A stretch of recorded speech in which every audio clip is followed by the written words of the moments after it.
خب فکر کنم دارین در واقع پرزنتیشن منو مشکل که نداریم، درسته؟ صدای من اوکی هستش؟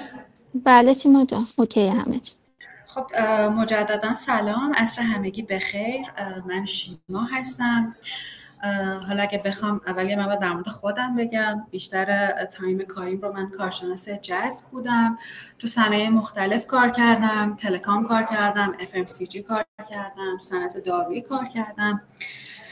امروز میخوام که یکی از مهمترین موضوعی دنیای کسب و کار و فناوری رو در واقع با هم یه مروری داشته باشیم، اینکه چجوری استعدادهای هوش مصنوعی یا همون AI talent ها رو جذبشون کنیم، توسعهشون بدیم و نگهداریشون کنیم. این موضوع از یه مقاله تحلیلی از بوستون کانسالتینگ گروپ هستش. قبل از اینکه حالا شروع بکنم بخوام یه توضیحات کلی خدمتتون بگم، توی دنیای کسب و کار در واقع امروز همه شرکت‌ها، چه اونایی که تک هستن چه اونایی که نان تک هستن، دلشون میخواد که از هوش مصنوعی بیشترین و بهترین استفاده رو داشته باشن. اما بزرگترین چالششون در واقع کمبود شدید این AI talent ها یا استعدادهای حوزه هوش مصنوعی هست.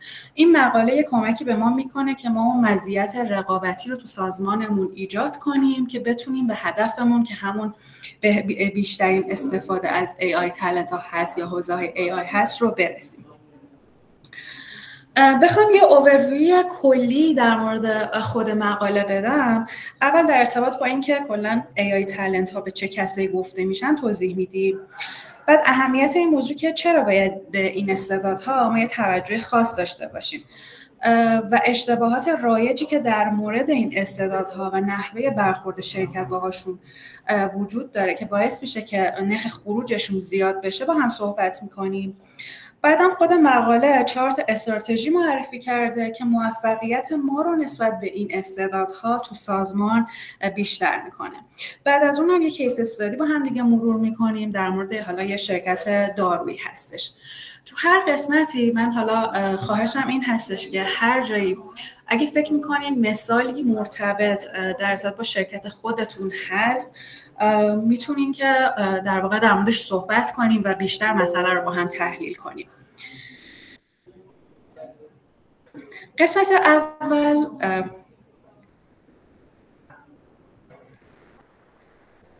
این هستش که اصلا استعدادهای حوزه هوش مصنوعی به چه کسایی گفته میشه. خود این مقاله صحبتی در موردش نکرده، ولی من این قسمت رو از یه مقاله دیگه‌ای که توی همین در واقع BCG بود برداشتم، چون دلم میخواست اصلا بدونی که تالنت های حوزه AI به چه کسایی گفته میشه. منظور از AI talent تو مقاله هایی که حالا هستش فقط مثلا دیتا ساینتیست یا فقط ماشین لرنینگ انجینیرینگ یا ماشین لرنینگ اسپشیالیست نیست. در واقع مجموعه‌ای از مهارت‌ها، نقشه متنوع است که برای پیاده سازی تحول هوش مصنوعی توی یه سازمان لازمه. نکته ای هم که سرتاسر این مقاله در واقع واسش خیلی مهمه، اینجا عکسش رو من آوردم، این مقاله تاکید میکنه که ما باید توی این حوزه به مهارت‌ها فکر کنیم، نه صرفاً به پوزیشن و جاب تایتلی که هستش. یعنی اگه بخوام مثلا یه مثال خیلی واضح بگم، اگه ما یه پروژه AI رو بخوایم توی سازمان ران کنیم، از اول نگیم که مثلا 5 تا دیتا ساینتیست میخوایم. اول بعد از خودمون این رو بپرسیم برای رسیدن به هدف این پروژه هوش مصنوعی ما چه مهارت‌هایی لازم داریم و طبق اون مهارت‌ها در واقع نیروها رو با جاب تایتل خاص خودشون استخدام کنیم.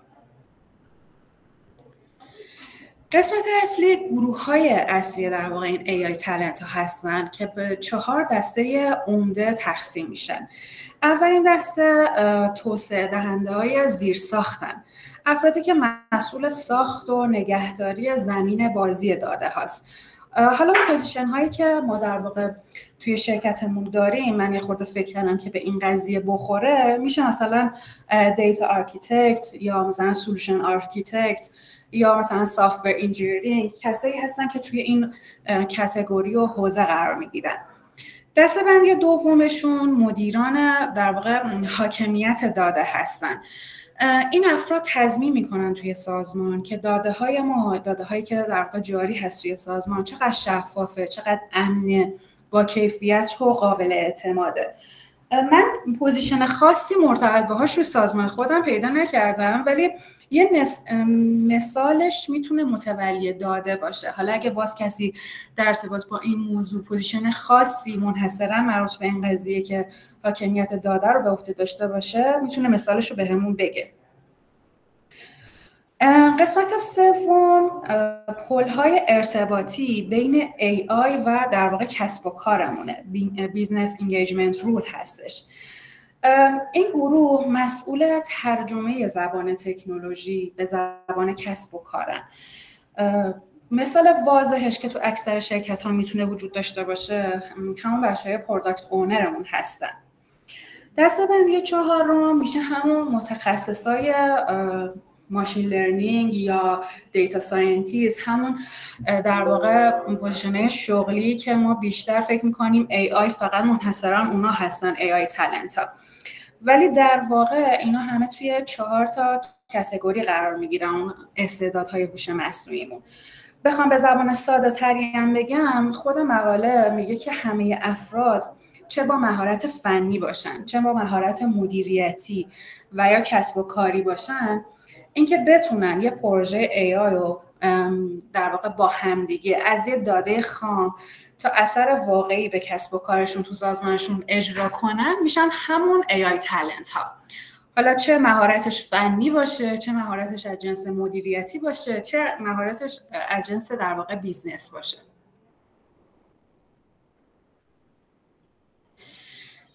یکم دیگه که در واقع بریم جلوتر، حالا چرا اصلا این AI تالنت هایی که ما ازشون تعریف کردیم و براشون دسته‌بندی گذاشتیم انقدر اهمیت داشته که یه مقاله صرفاً برای اینکه چجوری جذب و نگهداشتشون داشته باشیم رو اختصاص دادن.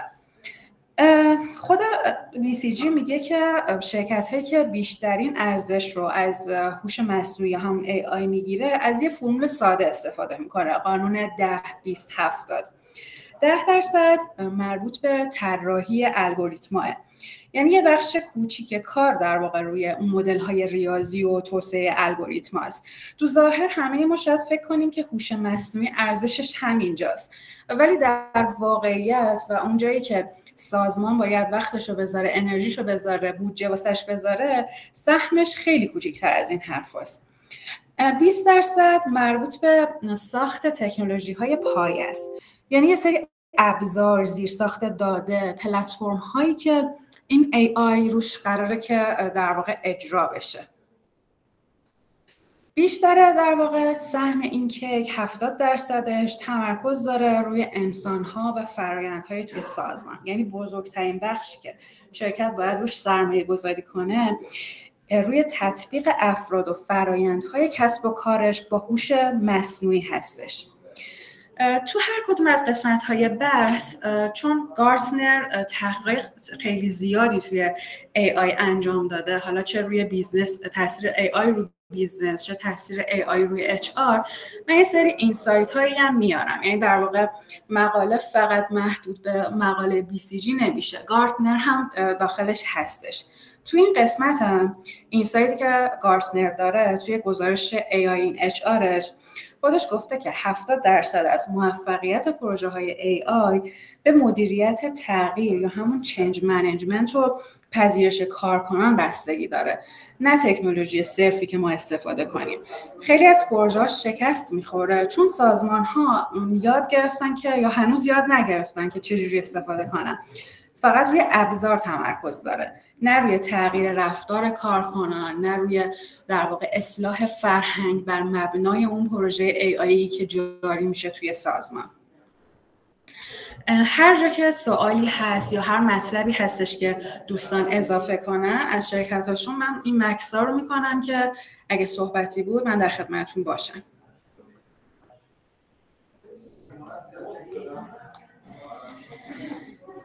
قسمت بعدی که بهش اشاره شده توی مقاله، 3 تا دغدغه هر مدیری توی AI که به صورت 3 تا سوال در آورده.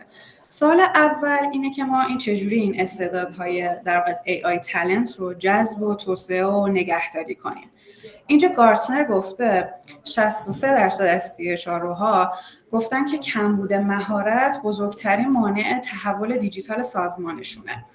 پس جذب استعداد به تنهایی کافی نیست، چون همجوری هم که میدونین توی این حوزه تقاضا خیلی زیاده واسه این نیروی کار، ولی عرضه به شدت پایینی تو مارکت داره.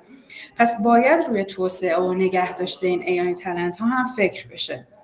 دغدغه بعدی اینه که چگونه پذیرش AI رو سریع و تو مقیاس خیلی وسیعی جلو ببریم. توی گزارش ایمیجینگ HR 2025 گارتنر اومده که شرکت‌ها اغلب ابزار AI که معرفی میکنن فقط 30% از کارکنانه که به صورت واقعی ازشون استفاده میکنن. همین عدد یعنی اینکه واقعا مقیاس پذیری خیلی پایین و ضعیفی داره AI تو سطح سازمان. دغدغه سوم اینه که ما چجوری سازمانمون رو بازطراحی کنیم تا تمام مزایای AI در واقع آزاد بشه و ما بتونیم ازش استفاده کنیم. اینجا یه اینسایتی که وجود داره، گارتنر میگه که باید نقشه جدید تعریف بشه، مثلا AI Product Owner، چون ساختار قدیمی که حالا یا چه تو HR وجود داره، چه تو IT یا چه تو دیویژن های مرتبط وجود داره، نمیتونه این بار تحول AI رو که مداوما در حال تغییر هست رو به دوش بکشه. این سه تا سوال خیلی مهم هستش که توی این حوزه اول مقاله پرسیده شده. توی این وبینار و حالا توی این مقاله فقط تمرکز ما روی سوال اول هستش، یعنی در واقع چجوری این AI تالنت ها رو ما جذب کنیم، توسعهشون بدیم و نگه داشتشون داشته باشیم.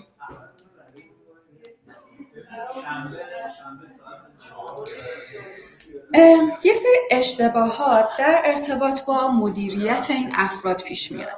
ما اول باید ذهنیتمون، مایندستمون این باشه که این افراد ممکنه از آدم‌هایی که قبلا توی سازمان ما بودن یا قبلا توی ساختار در واقع جذب ما بودن ممکنه که متفاوت باشن.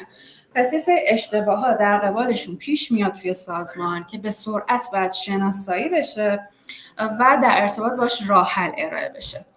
هر جایی که امکانش بود، من یه مثالی از شرکت خودم میزنم، ولی اگه این اشتباهات رو توی شرکت خودتون داشتین و براش سولوشنی ارائه دادین، من ممنون میشم که بگید. اشتباه اولی که پیش میاد، خیلی از شرکت هایی که نانتک هستن میخوان با شرکت هایی که حالا توی صنعت خودشون بزرگترن یا توی حوزه تکنولوژی قرار دارن رقابت مستقیم داشته باشن. این رقابت هم توی چی میبینن؟ توی پرداخت حقوق بیشتر میدونن، یعنی متمرکز میشن، تلاش خودشون رو میکنن کلی به خودشون ضرر برسونن که حقوق در واقع خودشون رو همسط با شرکت‌های خیلی بزرگ بکنن، بزرگ توی تکنولوژی بکنن. اینجا مثلا توی مقاله شرکت‌های گوگل و آمازون و متا رو مثال زده. ولی خب توی هر صنعتی ما 2 تا شرکت لیدر داریم. قاعدتاً شرکت‌های کوچیک‌تر نمیتونن از لحاظ حقوق دستمزدی به اون شرکت‌ها برسن. مشکلش چی میشه؟ واقعا اینه که توانایی پرداخت این مقدار حقوق رو این شرکت‌های کوچیک یا نانتک ندارن. واقعا راه حلی که ارائه می‌کنیم چیه؟ باید روی تفاوت‌های غیر مالیمون تاکید کنیم. یعنی در واقع باید EVP سازمان رو جوری بهبود بدیم که این تفاوت مالیه خیلی کمتر به چشم بیاد. مثلا کارهایی که میتونیم چیه؟ ماموریت سازمانمون رو بولد کنیم، یه هدف بدیم، اینکه اون کارمند، اون AI تالنت حس کنه کارش اثرگذاره، به چیزی بزرگتر از خودش وصله. این خیلی حس خوب و اینگیجی بهش میده. یا روی فرهنگ سازمانیمون کار کنیم، انعطاف پذیری تو ساعت کاری مثلا داشته باشیم، تعادل زندگی و کار رو تو سازمانمون بهبود بدیم. AI تالنت ها معمولا دنبال تجربه یونیک اکسپریانس ها هستن، بتونیم تو سازمانمون همچین موقعیت های رو واسهشون در واقع در نظر بگیریم. اگه در واقع روی این زمینه کسی تجربه‌ای داره، خوشحال میشیم که با همون شیر کنیم. مشکل بزرگی که در واقع اشتباه بزرگی که دیر میاد به وجود میاد، در واقع ما با فرایند معمولی که همیشه توی جذب استخدام داشتیم نمیتونیم این AI تالنت ها رو مدیریت کنیم. نمیشه در واقع فرایند سنتی و کندی داشته باشیم که این تالنت ها رو داخلش قرار بدیم، چون بازار AI خیلی سریعه. بالفرض ما شنبه با یه نفر مصاحبه کردیم، یه دیتا ساینتیست، تا آخر هفته که شرکت تصمیم بگیره که آیا میخواد با این طرف ادامه بده یا نه، اون نیروی متخصصه شاید پیشنهاد دیگه ای داشته باشه. تو توضیحات هم گفتم شاخصه جدی که در واقع این مارکت داره اینه که تقاضا توش زیاده، شرکت‌های زیادی میخوان این نیروها رو جذب کنن، ولی عرضه پایینی داره. پس قاعدتاً اون متخصصه از چند جا میتونه پیشنهاد داشته باشه. راه حلش چیه؟ راه حلش اینه که واقعا باید برای این افراد تو سازمانمون یه فرایند جذب سریع و شفاف و تخصصی طراحی بشه. یه فرایندی که هم فرهنگش در واقع توی HR جا بیفته، هم بین لاین منیجرها جا بیفته، که هر چه سریعتر بتونیم اون آدم رو داشته باشیم در واقع به نفع خود شرکت هستش و اون رو از دست نمیدیم. تو این قسمت گارتنر میگه که 66% متقاضیا انتظار دارن که ظرف یه هفته پاسخ اولیه رو بگیرن. حالا شما فکر کنین که توی سازمانتون با یکی که مصاحبه میکنی، مصاحبه اولیه رو میکنی و اگه اون نفر جز در واقع همین کاتگوری که خدمتتون گفتم باشن، AI تالنت باشن، شما چقدر طول میکشه بهش پاسخ بدید؟ مطمئنا بیشتر 2-3 روز بگذره امکان این که اون نفر رو از دست بدین خیلی خیلی میره بالا. مشکل بعدی که پیش میاد این هستش که بعضی از شرکت‌ها به دنبال سوپر استارا توی اون حوزه هستن. مثلا میخوان یه پروژه AI رو ران کنن، دنبال یه نفری میگردن که 0 تا 100 رو خودش انجام بده، متخصص باشه توی این زمینه، حاضر هم هستن که بیشترین دستمزد رو بهش بدن. اما مشکلی که هست، پروژه های AI با یه نقش جلو نمیرن. تو اسلاید قبلی هم گفتم نیاز به ترکیب مهارت ها هست. چیزی که توی این حوزه مهمه اینه که ما خود پروژه AI رو بررسی کنیم، بدونیم که برای موفقیتش به چه مهارت هایی نیاز داریم. اون موقع هم میتونیم یه تیم در واقع بهینه داشته باشیم، هم سریع تشکیلش دادیم، هم اینکه بودجهش رو صرفه جویی کردیم. در واقع گارتنر منحصراً به این اشتباه یه در واقع واژه‌ای گذاشته، اسمش رو گذاشته over engineering talent strategy.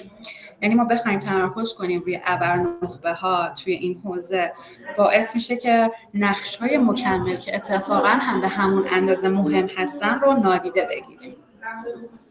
و صرف این که برای یه سوپر استار ما هزینه خیلی زیادی بذاریم، حقوق خیلی زیادی بذاریم، پروژه های AI یا پروژه های مهممون رو پیش نمیبره و باید دنبال اون ترکیب مهارتیه باشیم.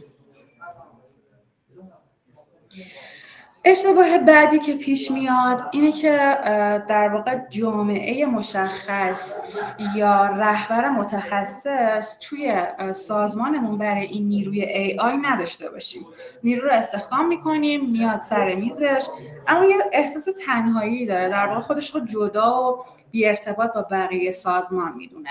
راه حلش چیه؟ در واقع کامیونیتی آف پرکتیس درست کنیم، یا گارتنر بهش گفته AI Center of Excellence داشته باشیم، جایی که اون نفری که میاد هم بتونه آموزش ببینه، هم هدایت بشه، هم بتونه شبکه سازی داخلی داشته باشه. به محض اینکه تو جامعه خودش هم قرار بگیره، مطمئنا بهتر آنبورد میشه و بهتر با کالچر اون سازمان اداپت میشه.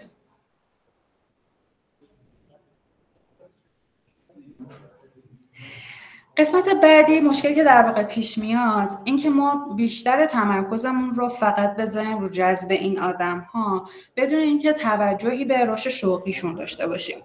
خطاش چیه؟ یعنی چه اشتباهی پیش میاد؟ ما خیلی انرژی میذاریم واسه جذب، ولی بعد از اینکه اون نفر میاد توی سازمانمون رهاش میکنیم و فرصت رشد رو هم براش ایجاد نمیکنیم، یعنی کلا واسش وجود نداره. یه چیزی که حالا از واژه‌هایی که مقاله استفاده کرده، من این شایستگی رو به بچه‌های این حوزه میدم، AI talent ها میدم که در واقع اینها جاه طلب هستن، جاه طلب از نوع مثبت، ویژگی مثبت، و میخوان که پیشرفت کنن، میخوان که روی پروژه های مهم کار کنن، میخوان اتوریتی و دسترسی بیشتری داشته باشن توی سازمان. پس اگه ما این قسمت رو براشون فراهم نکنیم، مطمئناً به سرعت به جذب شرکت‌های دیگه میشن. راه حلش چی میتونه باشه؟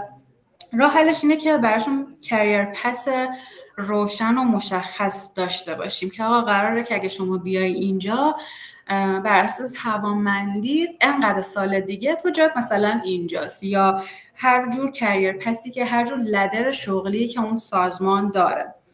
تو این قسمت هم اینسایتی که گارتنر داده، میگه اون شرکت هایی که مسیر شغلی شفاف دارن 42% نرخ ماندگاری بالاتری دارن. 42% عدد خیلی زیادیه به چشم میاد. یعنی واقعا ما باید توی سازمانمون برای این AI talent ها به دنبال ایجاد اون کلیر کریر پسه باشیم.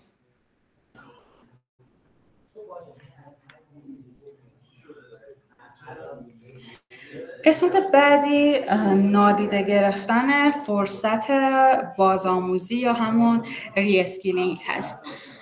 ری اسکیلینگ اینجا من یه توضیحی بدم، با آپ اسکیلینگ فرق داره. ری اسکیلینگ معنیش اینه که در واقع نیروها بر اساس توانمندیاشون یه مهارت جدید یاد بگیرن، هدایت بشن توی یه حوزه دیگه، یه مهارت بهتر.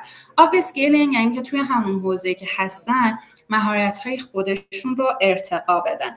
اینجا بحث ری اسکیلینگ هستش. خطایی که ایجاد میشه چیه؟ میگه که شرکت‌ها فقط به دنبال اینن که از بیرون این استعدادهای AI رو بیارن، ولی خب کارکنان فعلیشون که سالها هم تجربه دارن و ممکن اصلا خیلی پتانسیل بیشتری داشته باشن نادیده گرفته میشه. سلوشن این مرحله اینه که در واقع روی آموزش داخلی سرمایه گذاری بشه که هم وفاداری بیشتری رو ما میتونیم داشته باشیم از این نفرات و هم در واقع توی هزینه هامون صرفه جویی میکنیم. یه مثال واضح که بگم، مثلا کسی که عنوان شغلیشه، کاری که داره انجام میده تو دیویژن فایننس اگه باشه، به اصطلاح مثلا فاینانشال آنالیست اگه باشه، میتونه پتانسیلی رو داره که با آموزش دیدن توی زمینه دیتا بشه ازش یه دیتا ساینتیست یا ماشین لرنینگ در واقع انجینیرینگ ساخت. البته این هم بستگی به پتانسیل اون آدم داره. گارتنر هم گفته که 40% نقش‌های آینده توی AI هنوز تعریف نشده، هنوز نمیدونیم که قراره چه نقشایی باشه، چه شغل‌هایی به وجود بیاد، چون AI خودش خیلی داره تغییر میکنه. پس بهترین استراتژیمون از همین الان میخوایم شروع کنیم اینه که استعدادهای داخلیمون رو شناسایی کنیم و اونها رو به اون سمت بتونیم در واقع هدایتشون کنیم. یه جمعنی که در مورد این خطاها من داشته باشم، اگه این 6 تا خطا تکرار بشه، ما نه تنها نمیتونیم جذب خوب و مناسبی داشته باشیم، بلکه اونهایی هم که داخل سازمانمون AI talent هایی هم که داخل سازمانمون هستن ناخودآگاه در واقع از شرکت میرن.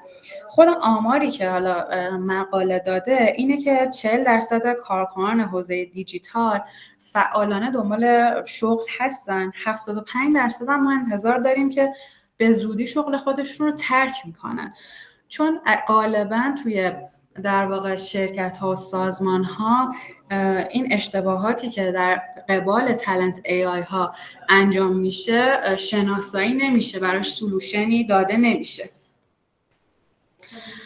تا اینجا اگه دوستان هر سوالی دارن من در خدمتتون هستم. اگه میخواین مثالی توی این قسمت ها بزنین یا صحبتی هست یا اشاره به شرکتتون هست بفرمایید.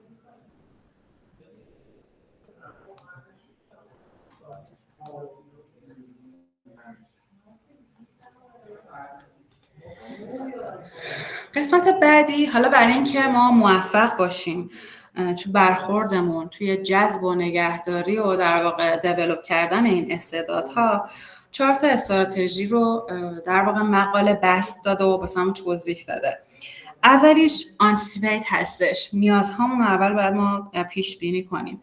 به جای یه تمرکز روی شغلمون، رو اینکه چه مهارت‌هایی نیاز داریم تمرکز کنیم. اگه بتونیم تیما رو با ترکیب مناسب مهارت‌ها بسازیم، نه فقط در واقع با عناوین شغلی رایجی که وجود داره، اون وقت هم سریعتر تیم رو ستاپ می‌کنیم و هم با هزینه کمتری در واقع توی بودجه هم صرفه‌جویی می‌کنیم. تو گزارش تالنت استراتژی گارتنر هم در واقع این قضیه اومده که CHROها باید بدونن چه مهارت‌هایی رو، قابلیت‌هایی رو توی سازمان بسازن، حالا بای کنن یا مثلا قرض بگیرن. این اپروچ کاملا مربوط به همین در واقع انتیسیپیت نیازها هستش. قسمت بعدی جذب هست، اترکت هست. برای اینکه ما این استعدادها رو در واقع جذب کنیم به سازمانمون، باید بدونیم خواسته هاشون چیه، چون خودشون در واقع کار متفاوت و جدیدی رو دارن انجام میدن. خواسته هاشون ممکنه که یه ذره تغییراتی داشته باشه نسبت به نیروی نرمالی که ما قبلا استخدام میکردیم. برای این خواسته های این نیروها به این صورت هستش که دلشون میخواد تو پروژه های هیجان انگیز و کاتینگ ایج باشن. یعنی یه مقایسه‌ای که خود مقاله کرده گفته که 44% از کارکنان AI داشتن کار هیجان انگیز رو خیلی در واقع انگیزاننده میدونن توی کارشون، ولی برای نیروهای غیر AI این عدد فقط 27%. قسمت بعدیش اینه که واقعا درخواستی که این نیروها دارن فرصت رشد هستش، حالا چه از نظر پوزیشن شغلی باشه، چه از نظر رشد علم و دانشیشون باشه. توی این زمینه هم ما باید EVP مون رو در واقع خیلی سفت و سخت داشته باشیم. خود گارتنر برای EVP 3 ویژگی گفته. اول که باید پویا باشه و اینکه جواب بده به تناسب تغییر سازمان. EVP هم باید تغییر کنه. دوم اینکه باید معتبر باشه، قابل اجرا باشه و سوم اینکه کارکنان باید این EVP رو بدونن و در جریانش باشن و براشون قابل درک باشه، بدونن که چه EVP رو دارن میگیرن. اینجوریه که در واقع AI تالنت ها میتونن جذب سازمان های ما بشن. استراتژی سوم مربوط به پرورش این استعداد هستش. چجوری ما بتونیم توی سازمان دیولپشون کنیم. یکیش که همون ری اسکیلینگ هستش، یعنی همون نیروهای داخلی که ما داشتیم واسه اینکه استفاده بهتری از سرمایه انسانیمون داشته باشیم، بتونیم مهارت‌های جدید منطبق با AI بر اساس توانمندی و پتانسیلشون بهشون بگیم. دوم اینکه واقعا حالا همونجوری که اشاره شد باید مسیر شغلیشون به صورت خیلی شفافی واسهشون توضیح داده بشه. یه قسمت مهمتر دیگه ارتقاء سریعتر AI تالنت ها هستش. تو حالت عادی مثل تالنت های دیگه همون نباید انتظار داشته باشیم که اون نفر 3 سال تو اون پوزیشنه بمونه. واقعا باید توی جهتی ببریمش. خود مقاله گفته بین 12 تا 18 ماه که این در واقع ارتقا رو داشته باشیم.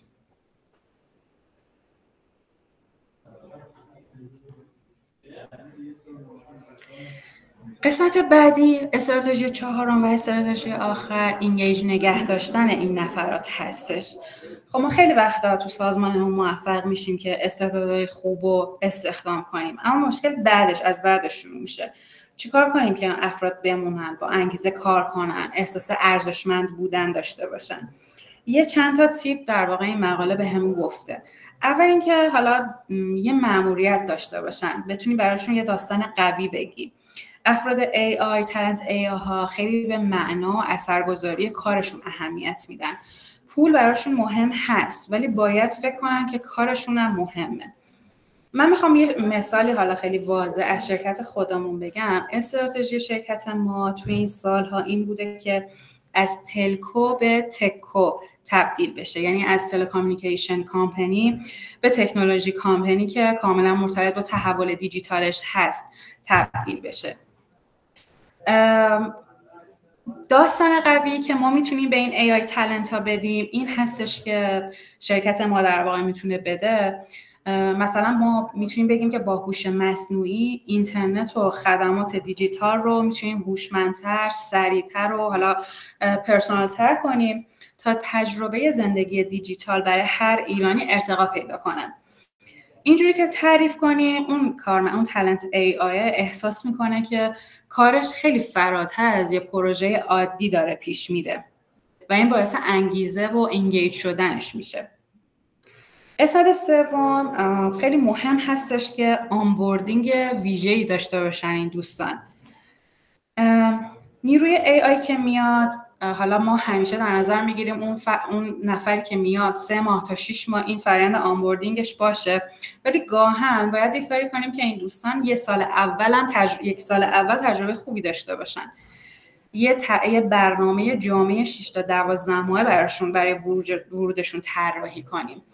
مثلا از ماهای اولیه میتونیم با پروژه های کوچیکی که سریع نتیجه میده و این انتقال این احساس که اثرگذار هستن از همون ماهای اول، این قسمت آنبوردینگ رو پیش ببریم. یه مدل دیگه هم تو اسپید مدل هستش. پروژه های AI معمولا خیلی زمان بره. مثلا اگه بخواد یه پلتفرم داده قوی رو درست کنه، ممکنه که سالها فقط باید روی اون زیرساخته کار کنه و اون رو به سرانجام برسونه. این طولانی بودنه و اینکه نتیجه کارشون نبینه باعث ناامیدیش میشه. راه حلی که ارائه شده اینه که در کنار پروژه بلند مدتش بر اساس توانمندیش ما یه سری پروژه های کوچیک هم بهش بدیم که حالا موارد کوچیک رو در واقع با اثرگذاری سریع انجام بده و لذت این نتیجه رو بگیره. مثلا توی FMCG من یه چیزی که خیلی میدیدم این که حالا یه چیزی که واسه دیتا ساینتیستای ما تعریف میشد اینکه یه سیستم یک پارچه داده مشتریان طراحی میکردن. خب این خیلی زمانبر بود چون تعداد کالا، تعداد مشتری ها به طب خیلی خیلی زیاد بود.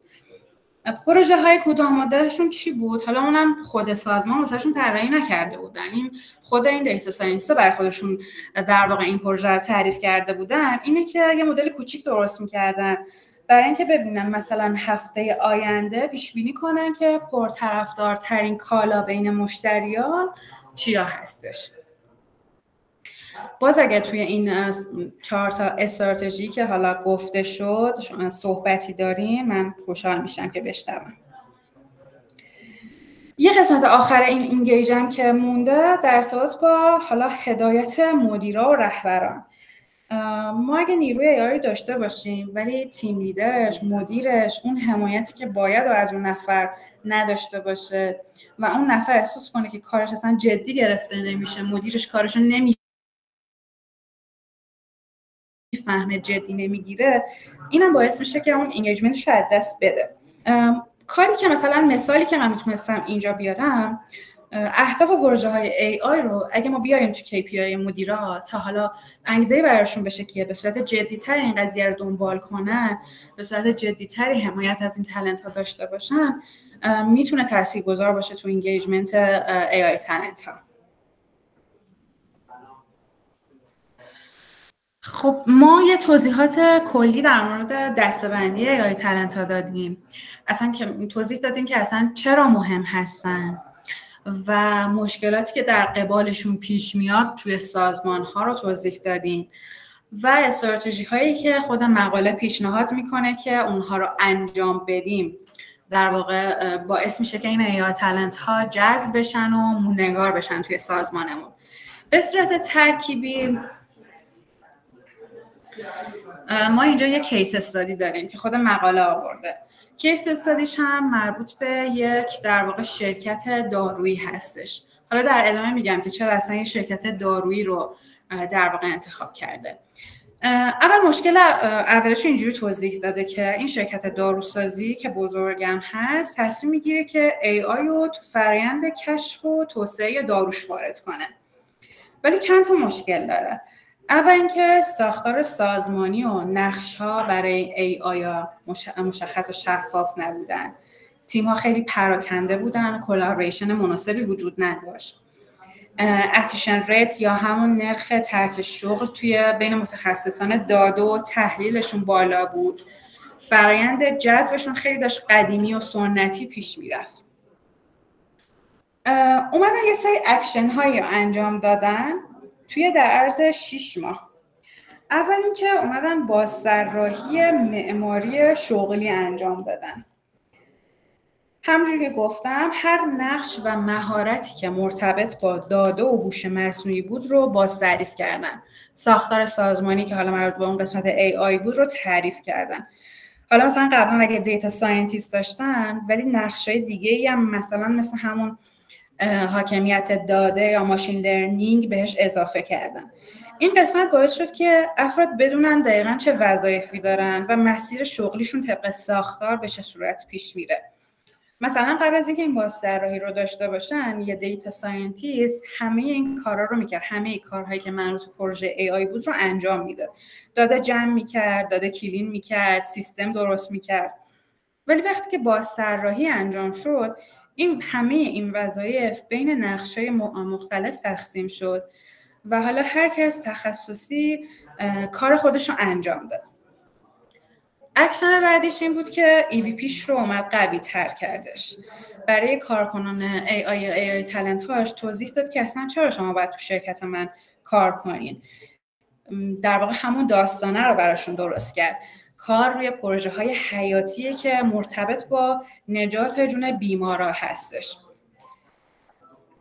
یا اینکه حالا دسترسی به اون جامعه‌های علمی رو براشون فراهم کرد و یه کار ویژه دیگه‌ای هم که کرد این AI تالنت ها رو به کنفرانس‌های بین‌المللی مختص این حوزه فرستاد که یادگیری بیشتری داشته باشن.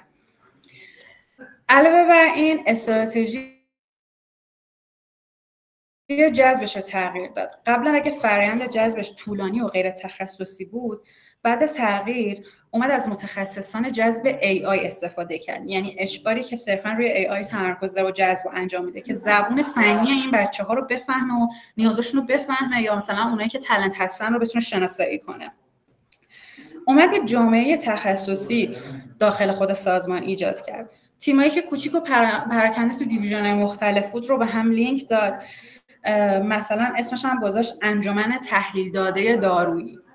هر نفری که جدید می اومد و لینک میکرد به این انجمن هم باعث میشد که در واقع زودتر با اون فرهنگ اداپت بشن، هم کار رو آموزش رو زودتر یاد بگیرن. این چالش ها و این در واقع اکشن هایی بود که داشت. نتیجهش توی 6 ماه چی شد؟ تیم کشف داروش بزرگ شد. یعنی تونستن که تالنت AI های بیشتری رو جذب کنن. تیم تحلیل تجاری همونی که زبان AI رو به زبان تکنولوژی زبان در واقع کسب و کار تجربه میکرد 25% توش افزایش داشت. نرخ ترک شغل توی این AI تالنت ها کمتر کرد. قبلا نیروی در واقع این دیتا ساینتیست سریع میرفتن ولی وقتی که نقش رو مشخص کرد، مسیر رشد و حمایت رو باز کرد، موندگاریشون بالا رفتش. این نتایجی بود که تو 6 ماه گرفت. ولی چرا این مطالعه اهمیت داره؟ اینی که فقط نشون میده که فقط جذب کافی نیست و ما باید همون مسیر شغلی، جامعه لازم، EVP، استراتژی جذب رو هم بازطراحی کنیم. اینجا از مثال شرکت دارویی استفاده کرده چون دقیقاً هم تو متنش آورده. داروسازا همیشه یه سازمان پیچیده و تقریباً اولد فشنیه. ولی وقتی یه شرکت دارویی میتونه در عرض 6 ماه این تغییرات اساسی رو داشته باشه و نتیجه چشمگیری بگیره، پس مطمئناً شرکتایی که تو حوزه تک و حالا حوزه‌های دیگه‌ای هستن اصلا زودتر از این هم نتیجه میگیرن اگه این استراتژی‌ها رو جلو ببرن. یک کلید موفقیت هم اینجا مطرح میکنه، میگه که اکشن هایی که انجام داده در راستای همه، یعنی یه سری ترکیب اقدامات سریع داشته مثل همون فرآیند جذبش رو تغییر داده. این رو ترکیب کرده با اقدامات بنیادی مثل بازطراحی نقشا و ایجاد جامعه تخصصی و در واقع ساختارش رو بازطراحی کرده. اونا میشه اون اقدامات بنیادی. این دوتا در کنار همه که کلید موفقیتش شده ما نمیتونیم مثلا فقط فرآیند جذبمون رو سریع بکنیم اما از اون ور نقشه مشخص نباشه، کریر پس مشخص نباشه، هیچ کامیتی آف پرکتیسی توی اون سازمان وجود نداشته باشه که به AI متصل بشه. برعکسش هم نمیشه. یعنی ما اگه در واقع فرآیند جذبمون خیلی کند باشه ولی بنیادی داشته باشیم، خیلی زمان بر هستش این فرآیند. نتیجه گیری نهایی که میتونیم در واقع داشته باشیم، خب تا اینجا فهمیدیم که توی این حوزه کمبود استعداد بزرگترین چالشیه که ما در واقع توی حوزه AI تالنت داریم. تقاضا بسیار بالاه، همه شرکت‌ها دنبال متخصصین توی این حوزه هستن و عرضه کمه، به همین دلیل هم رقابت بینشون زیاد میشه. بنابراین هر سازمانی که حالا طبق همون استراتژیایی که گفته شد بتونه یه مزیت رقابتی پایدار ایجاد کنه، در آینده برنده این موضوع میشه. این قضیه هم خیلی مهمه که ما همونجوری که گفتم نگاه جامع داشته باشیم. یعنی فقط فکر نکنیم استخدام مهمه، باید نیرو بعد از اینکه وارد بشه رشد کنه، باید درگیر بشه، باید مسیر روشن داشته باشه. یه قسمت هم اگه در واقع در مورد گارتنر بخوام اینجا بگم، توی مقاله‌ای که حالا اسمش این هستش که How CHROs can prepare their function for AI، 3 تا اصل مهم رو برای AI تالنت ها گذاشته. اول اینکه ما نیاز به مهارت ها داریم، یعنی ساخت و پرورش مهارت های دیجیتال جدید. دوم اینکه باید نقشه تعریف تازه داشته باشن، نقشه تازه باید داشته باشیم. مثلا یکیش تو حوزه HR میشه HR تکنولوژیست. سومین و مهمترینش مایندست و ذهنیت ما هستش. یعنی باید اون فرهنگ نوآوری و یادگیری مداوم در واقع توی شرکت باشه. همین مقاله‌ای که گفتم و هم اینسایتایی که از گارتنر آوردم در نهایت به این قضیه میرسه که تکنولوژی مهمه، خیلی هم مهمه، ولی انسان‌ها و فرهنگ اون سازمان ازش مهمترن. طبق این عکسی هم که اینجا آوردم، استعدادهای هوش مصنوعی AI تالنت ها سوخت آینده سازمانن. از امروز باید شرکت ها این استراتژی ها رو براش برنامه‌ریزی کنن که فردا از رقابت جا نمونن. خیلی ممنونم. من دیگه بحثی ندارم، مقاله کوتاه بود. من فقط تونستم که یه سری اینسایت ها از مقاله های مرتبط گارتنر بیارم. اگه دوستان نظری دارن یا صحبتی دارن یا میخوان حالا این تجربه رو توی سازمان خودشون داشتن، من ممنون میشم که به اشتراک بذارین.